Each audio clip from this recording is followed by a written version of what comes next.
comenzado la vacunación para las personas mayores de 18, ¿verdad?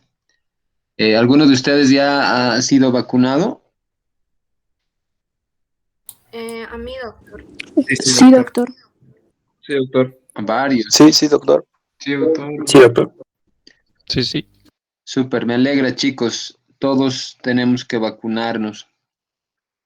Obviamente que los primeros días ahí hay mucha más gente, pero creo que vale la pena, ¿no? No esperar porque la evidencia científica muestra de que sí protege.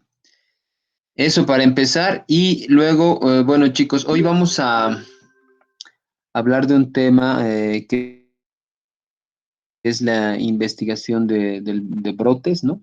Que está relacionada a la vigilancia epidemiológica. Y de hecho, ustedes tienen un texto interesante al respecto, que es el módulo de principios epidemiológicos, ¿no? Para el control de enfermedades, cuyas siglas son MOPESE, ¿verdad? Que tiene como una referencia bibliográfica donde se puede no solamente ver la teoría respecto a este tema, pero en especial hay unos ejemplos muy interesantes de investigaciones de brote. Uno de John Snow, que hemos visto rápidamente en la introducción a la epidemiología, y el otro de la enfermedad de los legionarios, que nos permite un poquito ver y entender el enfoque y la lógica epidemiológica, ¿no? El momento de estar frente a un brote, que puede ocurrirnos y es muy posible que en algún momento estemos frente a uno en nuestra práctica profesional. Entonces sí, vale la pena darle un ojito. Y lo que voy a hacer hoy es dar una parte teórica, primero respecto eh, al modelo, ¿no? Que se sigue para investigar un brote. En base hay varios modelos, pero este es uno que tiene que ver con la tríada epidemiológica. Y luego vamos a un poquito ver con detalle la experiencia de Snow en el control de brote de cólera. Y eso nos va a permitir, ¿no? No solamente desempolvar la historia, que siempre es bonito ver la historia, sino podemos aprender muchísimo de la intuición en ese momento y que fácilmente muchas de las actividades pueden extrapolarse a nuestra época actual frente a una posible pandemia. Entonces voy a empezar a compartir la pantalla, chicos, para comenzar con este tema. De hecho, he estado pensando mucho porque antes o los otros años, más que mostrar un ejemplo, que me parece ahora interesante hacerlo, se veía mucho la parte teórica que cansaba. Entonces, a ver, vamos a intentar este año tratando de aprender la parte teórica a través de un ejemplo concreto. Entonces, permítame que voy a compartir la pantalla.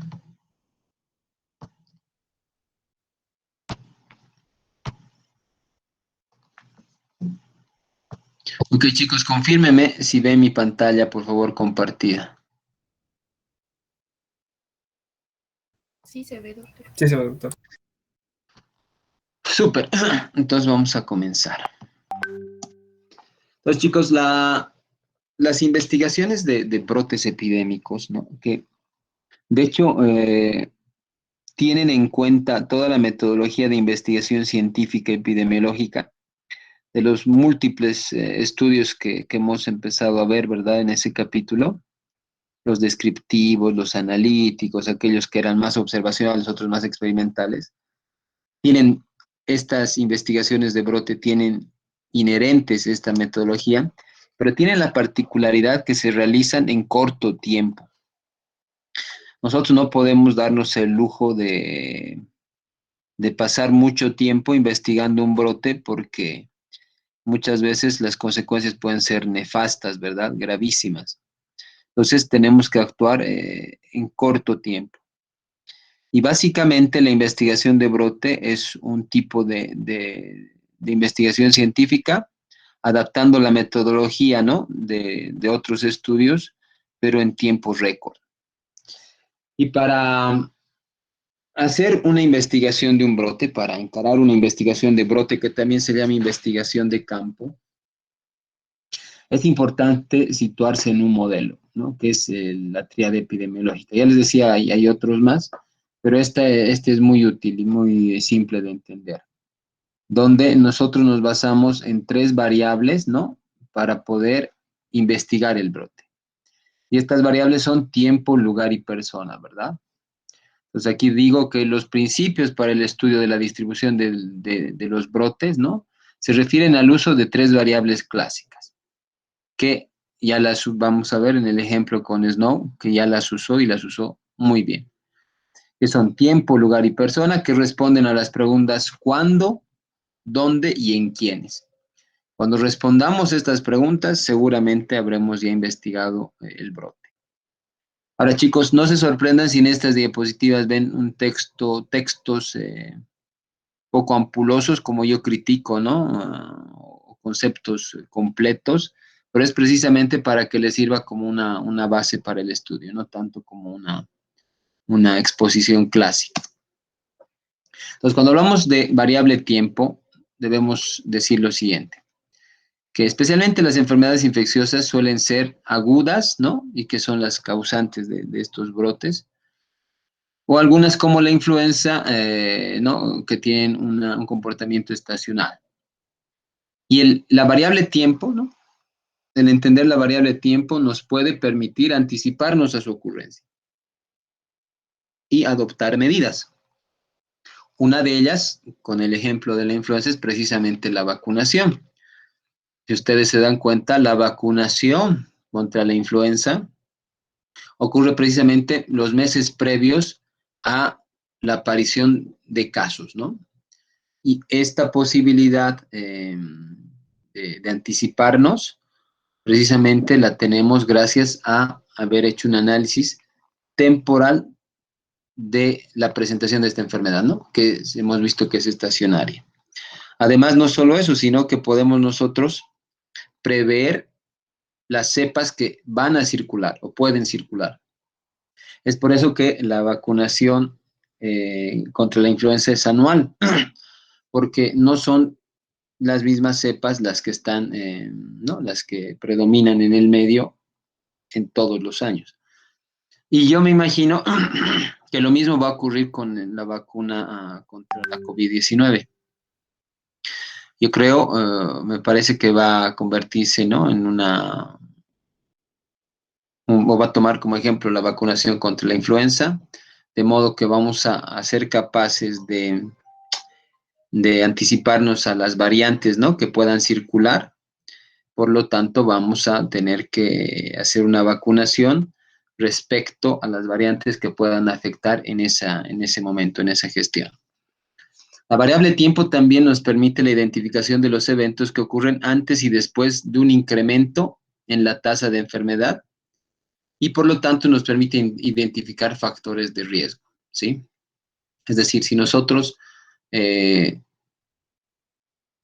sabemos, ¿no? En qué momento se presenta la enfermedad, nosotros podríamos relacionar con factores de riesgo, ¿no? En un tiempo previo o muchas veces posterior. También es conveniente registrar la ocurrencia de enfermedad a través de varios años para describir y predecir ciclos. Aquí ya no es tan estacionario el comportamiento y eso hemos visto, si no me equivoco, cuando hemos hablado de la curva epidémica, curva endémica. En muchas de las enfermedades tienen un comportamiento que se llama secular, ¿no? Que es mucho más que un periodo estacional, que realmente se presenta en ciclos cada cierto tiempo y tiempos a veces muy prolongados, ¿no? Y eso también nos permite la variable tiempo. La variable tiempo también nos permite graficar la frecuencia, ¿no? De aparición de esta enfermedad.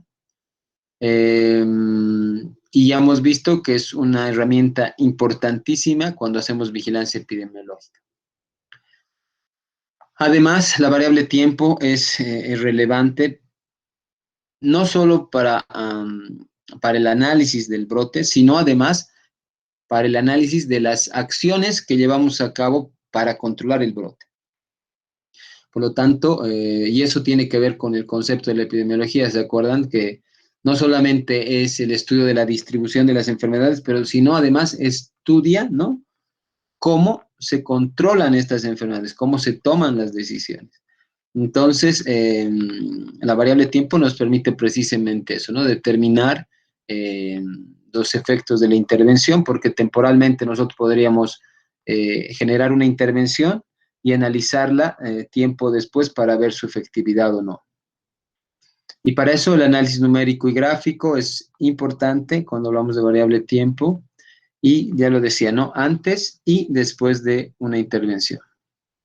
Ahora, cuando hablamos de la variable persona, ¿no? Que es en quienes se presenta esto. Es importante que describir las características, ¿no? De estos individuos.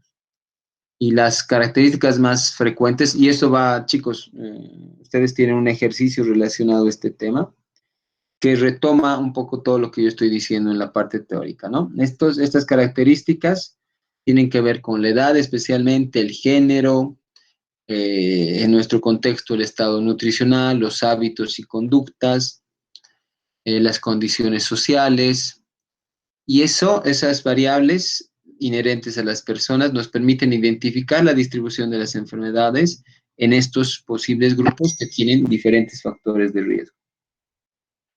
Ahora, la variación de la ocurrencia de la enfermedad, ¿no? De acuerdo con las características de las personas, puede deberse a muchos factores, especialmente las diferencias, ¿no? En el nivel de exposición que tienen estos individuos, ¿no? A la susceptibilidad que tienen ellos, ¿no? Que puede ser diferente, o una combinación de ambos factores. Finalmente, la tercera variable de esta tríada epidemiológica que nos permite, ¿no? Hacer un análisis cuando vamos a realizar una investigación de brote es el lugar, ¿dónde? Y para esto ha habido una evolución importantísima en los últimos años, especialmente en relación a las herramientas que permiten la georreferenciación, ¿no? Que son los famosos GIS, ¿no? Que son los sistemas geográficos informáticos referenciados que nos permiten determinar de mejor forma dónde se desarrollan los casos. Por ejemplo, si ustedes han escuchado en las noticias últimamente, es muy frecuente escuchar de los famosos puntos calientes, ¿no? O de focos o de hotspots referentes a la COVID en nuestro departamento. E inclusive, ¿no? Han zonificado y han dicho, sí, hay puntos calientes, los casos están concentrados en tales distritos, han llegado a detallar de manera mucho más precisa, inclusive calles, intersecciones, ¿no? Manzanos, pero que dependiendo de la enfermedad van a tener o no una validez necesaria cuando estamos frente a una investigación de brote. Probablemente en un estadio como tenemos ahora, ¿no? De una transmisión comunitaria de la COVID, tenga realmente poco uso, y no así cuando está empezando un brote, que tiene otra connotación, hacer un análisis georreferenciado o de ubicación de los casos. Es fundamental conocer la localización porque a partir de eso podemos determinar la extensión y la velocidad misma de diseminación de un brote. Cuando hablamos de unidades geográficas nos podemos referir realmente a varias, desde los domicilios, las calles, los barrios o unidades geográficas mucho más grandes que se usan, he escuchado en esta pandemia, como los distritos, por ejemplo. Y el análisis del lugar, en cuanto a las características físicas, biológicas, también nos permiten generar hipótesis sobre posibles factores de riesgo y de transmisión, ¿sí? Esto siempre dependiendo de la enfermedad que estemos analizando. Ahora, para terminar esta partecita introductoria, ¿no? Este enfoque que tiene que ver con la tríada epidemiológica no es el único, les decía, hay otro que también es interesante, que se llama el modelo de causas componentes, pero creo que para el curso que estamos llevando para el ejercicio que tenemos que ver y para entender mejor en qué consiste, ¿no?, una investigación de brote, focalizarnos en el modelo de la tríada epidemiológica es suficiente, ¿sí? Ok. Bueno, nos referimos a esto, que ya es hiper conocido, ¿verdad?, por ustedes. Y ahora vamos a hablar de un ejemplo. Vamos a describir un ejemplo de investigación de un brote epidémico que ha ocurrido hace mucho tiempo, pero que es muy útil entenderlo, y les digo que inclusive podemos extrapolar muchas, muchas intuiciones, muchos enfoques que han existido en ese momento a la época actual, y son fácilmente utilizables y nos sirven de gran manera. Bueno, este señor Snow no es el de Game of Thrones, ¿verdad? Este era un obstetra, además anestesiólogo, y epidemiólogo aficionado, porque en realidad no era una ciencia como tal en ese momento. Él realmente muy joven, ¿no? Ha empezado a... Y este era, hemos visto creo en el documental que les facilitaba, ¿verdad?, para conocerlo un poquito. Tenía cierto renombre ya en la sociedad londinense porque había atendido a la reina y algún parto de ella. Pero en realidad su vocación históricamente se lo recuerda ¿no?, por ser el padre de la epidemiología respecto especialmente a las investigaciones de brote.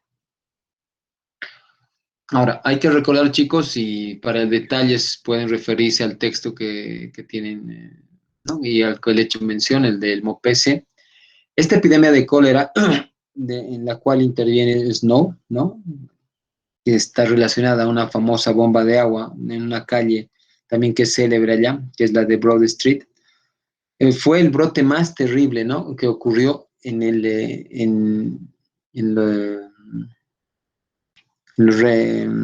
Reino Unido, también se conoce así. Ahora, este es un ejemplo clásico de una investigación de brote, y voy a empezar a describirla para que todos nos contextualicemos y viajemos un poquito en el tiempo y veamos la intuición y la actividad que realiza este señor. Y les decía que es realmente lo que se puede hacer en este momento frente a otro brote que tengamos en la actualidad.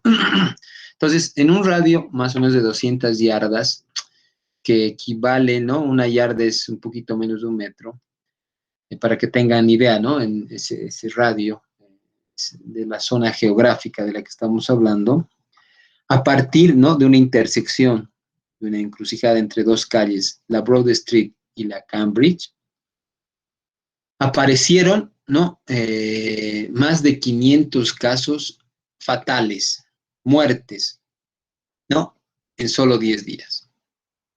Y de este brote es del cual vamos a hablar.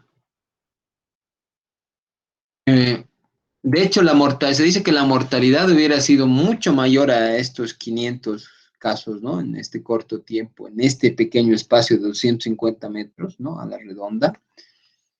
Y realmente no hubo más muertos porque la población se asustó, ¿no?, la población, los vecinos del lugar, porque realmente morían como moscas, que se fueron, huyeron, perdón, del lugar.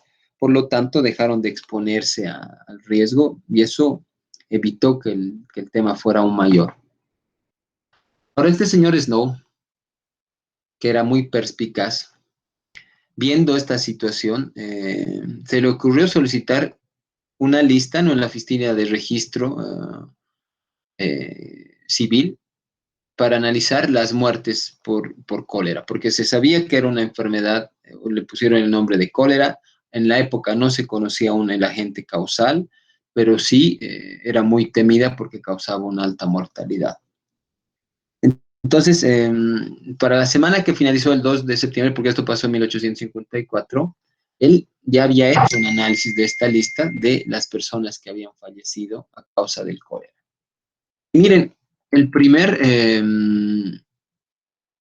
la primera incorporación que podemos ver en esta investigación de brote es precisamente el componente espacial, ¿verdad? ¿Dónde ocurrió? Y él básicamente hizo un mapa del lugar y pudo ver, esta es precisamente, ¿no?, la intersección de la Broad Street y esta es la Cambridge, que en la intersección, ¿no?, o alrededor de esta intersección habían ocurrido, ¿no?, la gran cantidad de muertes, y hablábamos de 500, ¿verdad? Entonces era una primera evidencia que él había logrado con el análisis de la variable espacio, ¿no? ¿Dónde? Ahora, ¿qué conclusiones podríamos establecer a partir de la información de este mapa, chicos? Fíjense, les digo, vamos a hacer un poquito de snows, vamos a tomar esta información que él había fabricado, que él diseñó, pero ¿qué conclusiones podemos sacar a partir de este mapa? Primero, en relación al agente causal. Segundo, en relación a la fuente de infección. Y tercero, a la forma de diseminación. ¿Qué es lo que hizo él? Respecto al agente causal, ¿qué conclusiones sacó él? Que el agente causal puede encontrarse en el agua o en un alimento común. ¿Por qué? Porque los casos, ¿no?, se encontraban limitados con una mayor densidad en una zona, en una región chiquita de la ciudad. Eso quería decir que si se hubiera tratado de una transmisión, por ejemplo, aérea, la diseminación hubiera sido mucho mayor, ¿no? Realmente podíamos haber, o él podía haber encontrado mayor cantidad de casos o más casos más lejos de esta zona que él había determinado. Entonces ya era una primera conclusión muy interesante, ¿verdad? Que el agente causal podría encontrarse en el agua o en un alimento común a esa área. Y que además que en esa época, ¿no?, era virtualmente imposible atribuir a un origen más de tipo ambiental, ¿no?, como la radiación o tóxicos, etcétera, porque no existían. Ahora, ¿qué conclusiones sacó respecto a la fuente de infección él? Por ejemplo, distribuidores de agua como pozos, bombas de agua o lugares donde se venden alimentos, ¿verdad?, de los cuales la gente de la región podía proveerse. Y respecto a la forma de transmisión, él había concluido que podría tratarse de la ingestión del agua o de alimentos contaminados por un hospedero susceptible, ¿no?, que habitaba en las cercanías de ese lugar. Ya Snow, para eso, o sea, no era algo nuevo para él, porque ya desde 1847, él ya había publicado un análisis, un panfleto, sobre la transmisión del cólera a través del agua contaminada. Entonces, era una oportunidad para él de comprobar esa teoría que ya había emitido años antes. Ahora, ¿qué pasos deberían seguirse para confirmar la hipótesis que tenía Snow, ¿no?, respecto a la transmisión y a la probable fuente de infección? Por ejemplo, detener el uso de la bomba de agua, ¿no?, que era común a la región. Había una bomba de agua de la cual se aprovisionaba a la gente de esta pequeña zona, y ver, ¿no?, si esto tenía algún efecto sobre el brote epidémico. ¿Qué más se podría hacer? Por ejemplo, comparar casos y controles dentro y fuera del área de esta zona, ¿no?, relacionada a la bomba de Broad Street, con respecto a sus actividades diarias y qué bebieron y qué comieron. Este es un gráfico interesante de la época, fíjense, que muestra, ¿no?, el brote completo, ¿no?, cuándo empieza, cuándo va terminando. Se puede detallar que el brote empieza el 31 de agosto del 54. la cantidad realmente elevada de muertes se ve entre el primero y según el 1 y el 2 de septiembre, ¿no? Una gran cantidad de muertes. Y que van descendiendo de a poquito. Y ya, digamos, a la mitad de la curva del descenso, se toma una decisión drástica de quitar esa bomba como probable fuente de infección, ¿sí? Donde en realidad, miren, según este cuadrito, las muertes superaban los 500, eran de 616. Esta información es también de la época, ¿no? Que son los casos de cólera, ¿no? Por fecha de inicio, ¿no? En Londres, el 54. Y, no, es son datos desde el 19 de agosto hasta el 10 de septiembre, donde se van numerando la cantidad de casos. Pero si esto se transforma en un gráfico de barras, podemos ver que la cúspide está en este momento, ¿no? Y que es llamativo que la gran cantidad de casos nosotros podemos encontrarlos precisamente en estas dos fechas. No solamente de enfermos, sino además de fallecidos a causa de esta enfermedad. Ahora, es bueno decir aquí, es algo más teórico, que existen dos tipos de epidemia, chicos, ¿no? Uno, que se llama epidemia de fuente común, y otra que es la epidemia propagada o progresiva. La de fuente común, ustedes verán, es el ejemplo del ejercicio que ustedes deben resolver respecto a esta temática. Y la de propagada o progresiva es más la que estamos viviendo actualmente, para que vean un poco la diferencia. Entonces, en el caso que estamos analizando, es evidente que se trataba de una epidemia de fuente común. ¿Por qué?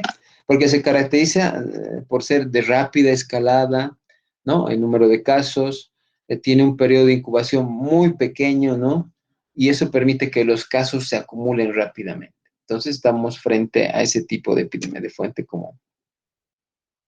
Y las primeras preguntas, ¿no? que se hacía Snow, no solo él, sino investigadores después de analizar este control de la pandemia, era respecto a por qué cesó la epidemia. Y las respuestas a esta pregunta son probablemente debido a las muertes, porque decíamos, ¿no? Es una zona pequeña y obviamente ya no tenía quién afectar la enfermedad en esa pequeña área. Además, que puede haber cesado también por la huida de los susceptibles. Habíamos, ¿no?, visto de que realmente ya no tuvimos que lamentar más fallecimientos porque la gente se escapó, huyó del lugar. Y como veíamos en el gráfico, cuando ya se removió la bomba, cuando se quitó la bomba, precisamente la epidemia iba ya en remisión y muy probablemente por estos dos factores descritos, la huida y la muerte de las personas. Y aquí podemos ver precisamente, ¿no?, que es en este periodo de tiempo, el que está en recuadro, que va desapareciendo la epidemia y como dijimos ya, la bomba se quita cuando estos casos estaban descendiendo. Ahora, por otra parte, Snow se dio cuenta que la mayoría de los casos habían ocurrido a una corta distancia de la bomba, decíamos, ¿no? Estaba muy cerquita de ella. Pero aquí había un gran dilema en el momento, ¿no? Porque de todos los casos, 10 de las muertes estaban en zonas más alejadas y no que tenían relación física con la bomba de agua. Otros datos que ustedes ya pueden conocer que son históricos, que es que este pozo, ¿no?, de la bomba de agua de esta esquina de Broad Street era antiguo, ya de más de 100 años de antigüedad, poco profundo, imagínense apenas a 20 pies de la superficie, estamos hablando cada pie tiene 30 centímetros, o sea, realmente muy, muy bajito. Para el año 850, 4 años antes de este brote epidémico, El agua en Londres potable llegaba por tuberías a todas las casas, es decir, ya había una red de distribución de agua potable, pero ¿cómo explicamos que la gente todavía iba a proveerse de una bomba subterránea, no? Era precisamente porque el aporte del agua por red era intermitente, de 2 horas diarias más o menos, y eso significaba que debían acumularse en cisternas, ¿no? La provisión de agua, como pasa muchas veces en nuestra ciudad actualmente. Las condiciones higiénicas en esa época eran tan malas, ¿no? El agua tenía mal sabor y la población evitaba consumir el agua de estas cisternas donde se acumulaba el agua, ¿no? De la red. Por lo tanto, ¿no? Era más delicioso ir o más satisfactorio ir a la bomba de agua, ¿no? De esta esquina, que era clara, que tenía buen sabor, que incluso era efervescente, ¿no? Porque se ha demostrado que era muy rica en nitratos y ácido carbónico. Por lo tanto, esta bomba era preferida no solo por los vecinos del lugar, por estas características de sabor y de aspecto, sino incluso además por habitantes de distritos más lejanos e incluso personas que expendían alimentos y bebidas. Otra pregunta que también fue resuelta, ¿no? Por la intuición y la investigación que se realizó en ese momento era de cómo se contaminó la bomba. Y lo que ocurrió fue que un caso fatal, ¿no? De un pequeño que residía en la casa más cercana a la bomba, había precedido toda esta pandemia, es decir, ese niño había muerto por cólera. Y se investigó y un párroco ayudó en eso que los desechos fecales de este niño eran eliminados en una fosa séptica que estaba apenas a 3 pies de la bomba. Y no solo eso, sino que cuando se hizo la inspección, porque hicieron la inspección, la pared que protegía la bomba mostraba tal deterioro, ¿no? Del ladrillo, que era fácilmente visible una potencial contaminación con estos desechos del agua que estaba en este pozo. Bueno, hay que saber que esta fue reparada y puesta en servicio luego de algunos meses pasado este brote epidémico. Pero no fue que hasta el 66, ¿no? Casi 12 años después, que cuando se presentó una nueva epidemia que fue cerrada de forma definitiva, pero actualmente es un monumento histórico en esa ciudad. Ahora, en ese momento no, uno podía explicar algunos puntos, ¿no? Que le quedaban vacíos, algunas lagunas. ¿Y cuáles eran? Precisamente el de los 10 casos que estaban fuera de la bomba. Para poder entender esta situación, qué es lo que hizo él. Y es parte también de una investigación de brote que actualmente se puede también contemplar. Investigó. Y vio que de los 10 casos, 5, y porque él le hizo una investigación de campo, con entrevistas, con estadísticas, y entonces fue a buscar estos 10 casos, y 5 de estos casos, en 5 de estos casos los familiares habían indicado que ellos sí se proveían del agua de esta bomba, ¿no? A pesar que estaban lejanas porque les gustaba el sabor, la efervescencia. Entonces ya explicaba 5 de estos 10 casos. También investigó que otros 2 casos, ¿no? Habían bebido agua de la bomba, ¿no? De manera casual. Y los padres de uno de los niños fallecidos creía que también el niño lo había hecho. Entonces ya podíamos explicar 8 de los 10 casos. Pero no podíamos explicar los otros 2 casos restantes que no tenían una relación con la bomba. Y lo que realmente pasaba era que eran parte de la incidencia y mortalidad esperada por cólera en esa ciudad normal, natural, ¿no? Para esa época. Entonces, se esperaba una mortalidad por esa enfermedad porque existía. Por lo tanto, esos 2 casos podrían estar dentro de ese grupo. Ahora, Snow se entrevistó, esto también es interesante en la historia, con el consejo de la parroquia, que están organizados así, son como barrios, ¿verdad? La parroquia de St. James, el 7 de septiembre, ¿no? Un día antes del cierre de la bomba, les mostró este análisis, toda la evidencia, la investigación que se hizo de campo, la investigación de brote que le llamamos, y a partir de eso se autorizó que la bomba fuera quitada. ¿Qué efecto tuvo la remoción de esta bomba realmente? Ustedes han visto en el gráfico, muy mínimo porque la pandemia ya estaba en descenso, gracias a que ya no tenía a quién matar, porque no había gente que se proveía de esa agua y el resto habían huido del lugar. Pero para confirmar su hipótesis, porque todavía no estaba totalmente comprobada respecto al modo de transmisión, este señor Snow realizó una investigación sobre un brote de cólera previo, y eso es interesante. Era una complementación de este estudio que había empezado. Entonces, del 848 al 853, Londres no presentó brotes de cólera, pero el 53, un año antes, sí reapareció esta enfermedad, ¿no? Y él trató de hacer un estudio también retrospectivo. Al estudiar los registros de mortalidad y clasificar los casos, ¿no?, de mortalidad por cólera en función a la distribución geográfica de los proveedores de agua. Y en este caso, Snow se convenció que existía una relación entre la epidemia y la fuente de agua, que era su teoría y su hipótesis, ¿no? En aquellas áreas, y eso es también interesante conocer, es parte de la historia, porque él además de haber iniciado con los estudios de brote, también ha empezado con los estudios de casos y controles, deben haber, porque en aquellas áreas donde habían servicios, ¿no?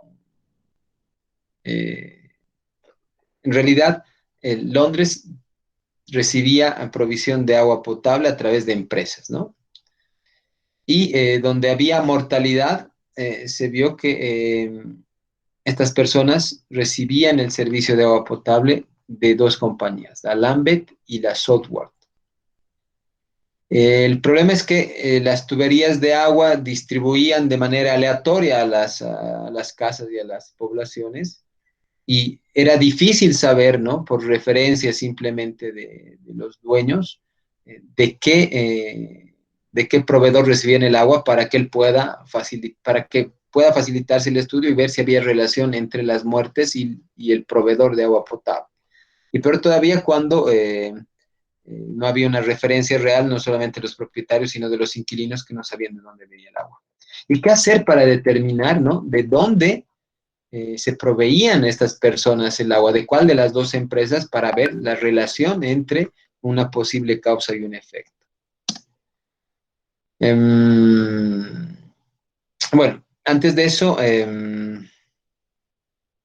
lo que él hizo fue calcular, ¿no?, la tasa de mortalidad por distribuidor de agua potable en función a estas dos empresas, ¿no? Y ya vamos a ver cómo determinó de cuál se proveían estas personas, que también es algo interesante del estudio que hizo.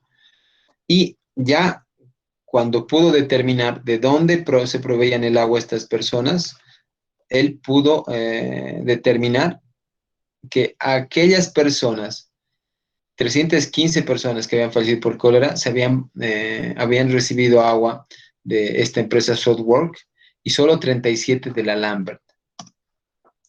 Entonces, fíjense este cuadrito de la época, ¿no?, donde hace un estudio de mortalidad, ¿no?, y inclusive calcula una tasa de mortalidad por 10.000, y ve que no, habían 315 muertos por 10.000 habitantes en aquellos que se proveían de Southwark, y apenas 37 de los de Lambert.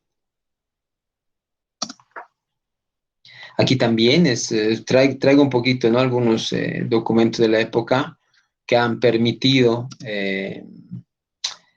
entender lo que ahora se hace de manera muy rutinaria, que es una investigación de brote a partir de los datos que colectó Snow, y que, bueno, han permitido no solamente el investigar o poder atribuir causalidad a la fuente de agua, sino además corroborar la investigación que hizo el 54.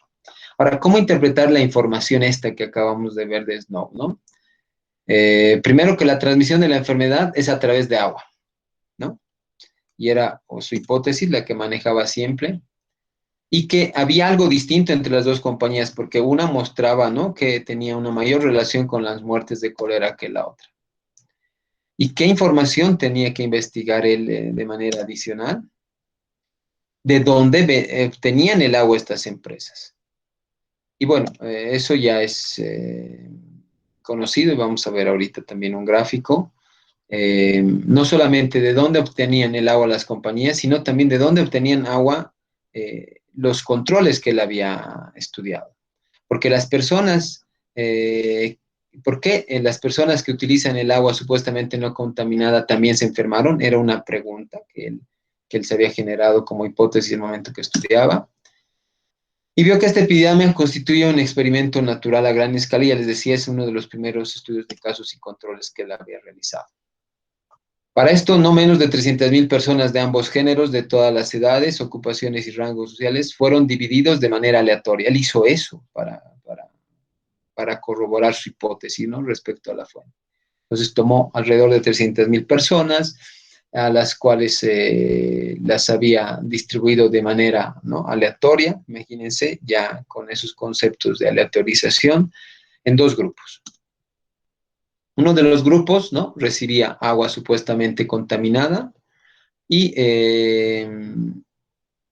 porque lo que ocurría, y vamos a ver ahorita, es que una de las compañías recibía el agua, ¿no?, antes de que pase por Londres, ¿no?, del Támesis, que era el río de donde se proveían de agua, y antes de llegar a la ciudad, obviamente, el río no tenía contaminación, porque una vez que pasaba por la ciudad, los desechos orgánicos, ¿no?, las aguas servidas, se vertían a este río, y otra de las empresas recibía el agua una vez que estos desechos ya habían pasado por Londres. Entonces, eso hacía la gran diferencia.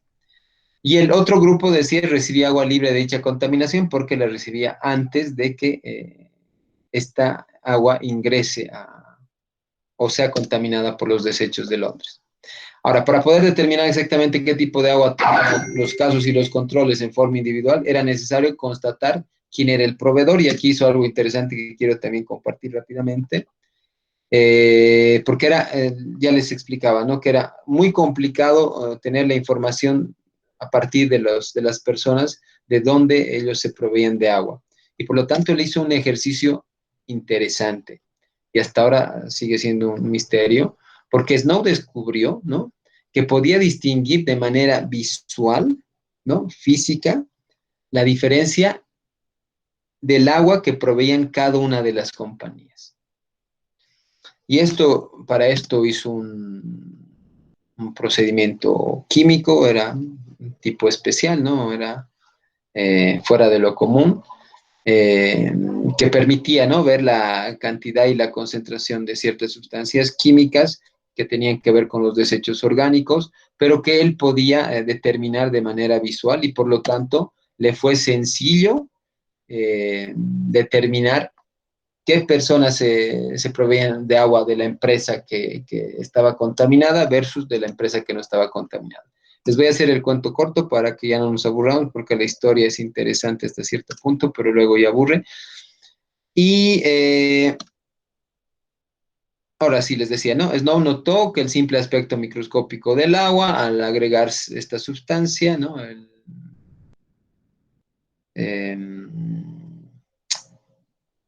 nitrato de plata, era tan distinto que podía identificar la fuente de agua por simple inspección visual. Entonces,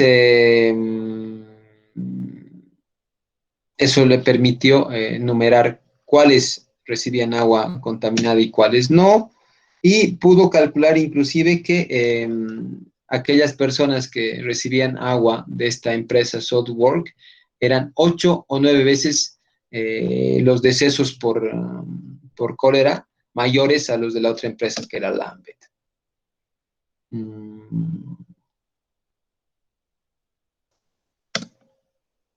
Ahora, la prueba, ¿no?, experimental de Snow acerca de que el cólera se transmitía a través del agua fue realmente una prueba, lo que quiero compartir con ustedes, que fue una prueba indirecta, pero plausible, y que fue corroborada años después y fue determinada y fue aceptada cuando Koch descubre el agente causal y que la fuente de transmisión era el agua contaminada. Bueno, aquí vamos a llegar al resumen para hacer el cuento corto. El resumen de la estrategia de Snow. Primero, identificó el problema en base a información sobre distintos brotes epidémicos y los clasificó por tiempo y lugar, que es lo que quería que ustedes puedan ver. Analizó las tasas de enfermedad de acuerdo al proveedor de agua, ¿no? Y esto ya es manejar herramientas epidemiológicas que hemos aprendido como es el riesgo relativo. Llegó a observaciones lógicas en base a información epidemiológica. Esto le permitió rechazar la opinión prevalente en esa época, ¿no? De que el cólera era causado por la inhalación de miasmas. Y un principio epidemiológico que se ilustra en la investigación de Snow es que a pesar de que se desconocía el agente causal, la epidemia podía haberse prevenido al eliminar el vehículo, ¿no? Pues, en ese caso, no era necesario conocer el agente, pero sí cómo se transmitía, ¿no? Para evitar muchos más decesos. Bueno, ese es el resumen de lo que hizo él, lo importante y cómo a la fecha actual nosotros podemos todavía retomar este enfoque y la intuición epidemiológica que tuvo esta persona. Pero que es también importante saber que este joven médico murió muy joven, ¿no? A los 45 años, que sus teorías no fueron bien recibidas en la época, a pesar de que logró, por ejemplo, con su investigación quitar la bomba, fue puesta en un corto tiempo. Ya les había dicho que el 47 él ya había publicado, ¿no? Una investigación afirmando que la fuente de contaminación era el agua. El 55, después de la investigación de Broad Street, él por su propia cuenta invierte, ¿no? 200 libras esterlinas para publicar su libro sobre la transmisión del cólera y apenas vende 56 copias, ¿no? Y recuperando 3 libras esterlinas. Esto es un poco anecdótico porque nadie creía, ni siquiera la sociedad científica de la época, ¿no? O médica, creía en lo que decía. El 49, ¿no? Un editorial de Lancet, imagínense, de Lancet, dijo que los argumentos de Snow en contra de la transmisión a través de los miasmas no eran concluyentes, es decir, que estaba hablando tonterías. Después de la epidemia del 53-54, el Real Colegio de Médicos, ¿no? En Londres, declaró que la teoría de Snow estaba totalmente equivocada. Pese a la evidencia, eran capaces todavía de no creerla. Y fue cuando Koch anunció el descubrimiento del Vibrio cólera, ¿no? Como agente causal, ¿no? Donde, a propósito, nunca mencionó Snow, que se aceptó totalmente esta teoría de que la enfermedad del cólera era transmitida a través del agua potable. Ok, y esta es la famosa bomba, ¿no? Que, como les decía, es un monumento histórico, especialmente para nosotros que nos gusta la epidemiología. Ok, chicos, bueno, es lo que me he permitido preparar para hoy, un poquito ver una experiencia que vale todavía para la época actual. Cuando yo me pongo a pensar en la epidemia que vivimos o en algunos brotes que hemos tenido, ¿no? A nivel local, a nivel nacional, todo lo que se ha hecho en esa época es todavía vigente en la época actual, especialmente con el enfoque, ¿no? En estas 3 variables, lugar, persona y tiempo. Entonces, que les quede eso como mensaje, para mí ya es suficiente, porque en algún momento ustedes pueden verse confrontados a escenarios similares, pero que ya tengan, ¿no? Un background suficiente de un modelo, podrán hacer frente o podrán ser un apoyo en cualquier investigación de este tipo de enfermedades, ¿no? Que provocan brotes epidémicos. Ok, chicos, les decía ya en el transcurso de la exposición que ustedes tienen previsto para este tema la resolución de una práctica. Y es precisamente una práctica de la investigación de un brote, ¿no? Es un caso hipotético de un brote epidémico y ustedes tienen que hacer el ejercicio de resolverlo. Más que perspicacia técnica o matemática, es cuestión de intuición. Entonces, lo que vamos a hacer, chicos, es yo voy a subir este ejercicio al Classroom eh, para que puedan resolverlo en el transcurso de la semana y si hay alguna duda, ¿no? No duden en intercambiar conmigo o poder tocar cualquier comentario respecto al ejercicio, también la clase próxima, ¿sí?